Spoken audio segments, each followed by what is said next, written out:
Today is the day. DC Dual Force's 24/7 access beta is finally here. If you see this video, the servers are live. It's my goal to stream the game for the next 24 hours. I don't know if I'll be able to make it. There's only two circumstances that will lead to me ending stream early. One, I feel like I'm impacting my health too much, or two, I start running into internet issues midway through the stream, which is very possible for me. My internet is relatively inconsistent, at least for something like streaming. I'm going to try my absolute best to make it all the way through because I'm so excited about this game and I want to play it as much as possible. If live gameplay is your thing, come say hi. Twitch channel is linked in the description. If live gameplay isn't your thing, hopefully this video will help you through your journey of the DC Dual Force beta. In a previous video, I went over some budget deck building options. I'll leave that video linked in the description and at the end of this video. So as you start collecting cards, you might want to build out more proficient decks than what the starter decks have to offer you. But in this video, I want to focus on those pre-built decks that the game starts you out with. I want to talk about how to pilot them and some cards that I would recommend cutting as you unlock more and more cards. The game gives you these three decks to start with: Deadly Divas, Swift Justice, and the Brave and the Bold. The description in this video will have timestamps if you'd like to jump to your preferred deck, but if you're purely looking for power level,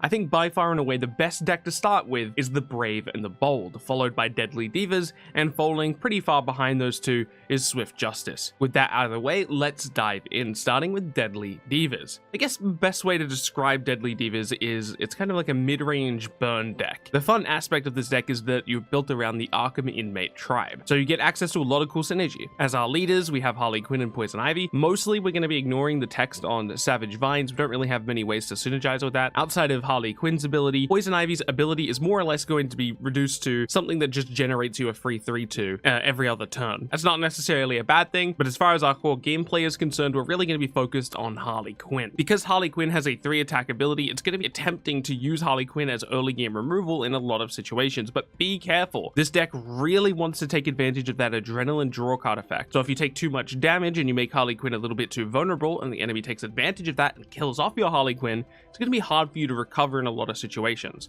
Protecting Harley Quinn is going to be paramount. A part of protecting Harley Quinn though is controlling the board, so you will need to use her ability as removal. Just be careful about how much damage you're taking. As for your mulligan while playing this deck, I would highly recommend looking out for cards like Clayface, Murderous Mugger, and Black Mask. I would keep every single one of these cards in my hand in almost all situations. More contextually, you might want to consider keeping the Penguin or Hugo Strange. If you already have a good curve in the rest of your hand, let's say you have at least 2 bronze cards, keeping the Penguin is probably worth it, especially if those other bronze cards are also Arkham inmates. As for Hugo Strange, he's much worse on your first turn than he is on your second turn, so keep him if you expect to be able to play out a different bronze card on your first turn, and then have Hugo Strange follow up on top of that card in the future. This deck really wants to empty its hand as quickly as possible to take advantage of Harley Quinn's adrenaline effect. Despite that, this deck doesn't run any discard effects and it runs 6 gold cards, so managing your hand size is going to be pretty difficult. Murderous Mugger does offset that a little bit. Now, if you really focus on this deck and you want to improve it over time, here are some key cards I would look out for as you open up packs. Jailbreak is a super important card for Arkham inmate decks, so as soon as you pull this card, I would highly recommend adding it to this package. Partners in Crime is also fantastic. It combos well with Clayface and some of the other Arkham inmate effects. Hype Man is a great card, definitely better than the Murderous Mugger in this list, though that's not to say you shouldn't run both. It might be correct to run both. Escape Tunnel is surprisingly underrated. The Tweed Brothers are also fantastic, and the Mad Hatter. As for cards I would cut from this deck to make room for those cards, I would look out for Poison Kiss, Amazo,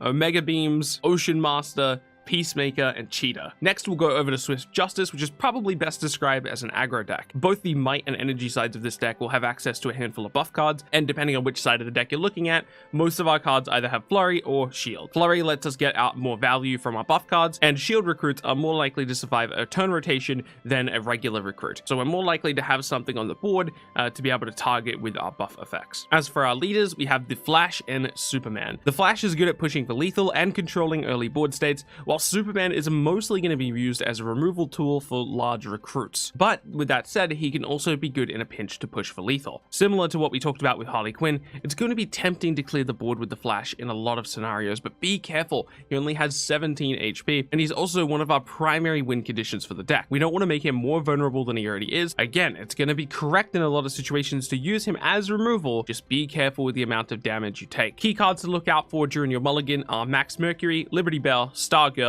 Superman Robot, and super strength. More so with this deck than other decks, you want to look out for a high ratio of bronze cards in your opening hand. It's so important that this deck gets off to a good start. Keep in mind that those bronze cards, though, do need to be cards that you can play. Super strength is a little bit situational. I know I said look out for it in your mulligan because it is an important card for the early game, but if you're trying to have, I don't know, 3 out of 4 of the cards in your hand be bronze cards, super strength is not really one of those cards you should consider among that list of bronze cards, because super strength needs something else in play in order to get its value. So sometimes you're not going to be able to play this the way that you want to. So just keep that in mind as you evaluate your hand. If you have 3 bronze cards already and your 4th card is Red Tornado, it might be worth considering keeping Red Tornado, especially depending on what those bronze cards are. Red Tornado has the potential to set up for some incredibly snowbally turns, but the viability of that particular line is often going to come down to the matchup and how the first few turns of the games play out. So it's definitely greedy keeping Red Tornado, but there's going to be situations where it's correct. Key cards to consider adding to this deck as soon as you open them in packs are as followed: Lois Lane, Crypto, Hawk Girl,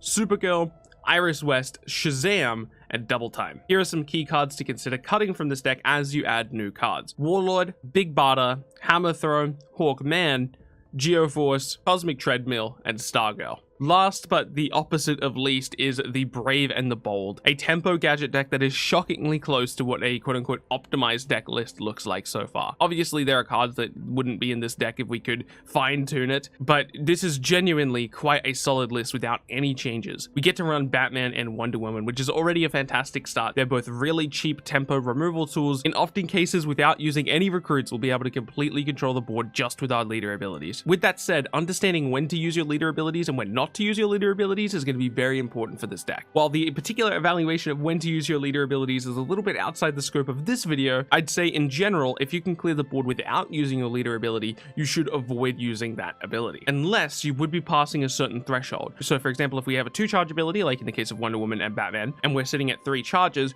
you might as well use one of those abilities. You might as well at least use one of those abilities, because next turn you're going to be able to use that ability again anyway, and then after that you'll be in a constant rotation of being able to use one of their abilities each turn. Key cards to look out for during your mulligan are Antiope, Minotaur, The Question, Batarang, and Batwing. All of these cards are fantastic for different reasons. The Question helps you smooth out your curve quite easily because it's a bronze card that reads draw a card. Antiope's just a great card for early game board control, and the same thing can be said for Minotaur. Batarang's also great for controlling board early, and Batwing is just such a high value card that keeping it in your opening hand is often cases going to be good. There are a couple 2-card combos that are worth keeping in mind during your mulligan that I wouldn't keep either side of this 2-card combo, but if they're both in your hand, you might want to consider keeping them. So for example, something like Super Strength and Superboy work really well together. Holding those 2 cards in your opening hand for a huge turn 3 could be worth it depending on the matchup. Probably not worth it going into something like Lex Luthor or going into something like The Bigger They Are, but assuming the opponent doesn't have any effects that read KO, that type of combo is almost certainly worth considering in your opening hand. Moving on to the key cards to consider adding as you open up packs. Superman, Steve Trevor, which is an insane card for this deck. If you pull Steve Trevor, add him to this deck. Don't even think about it, just do it.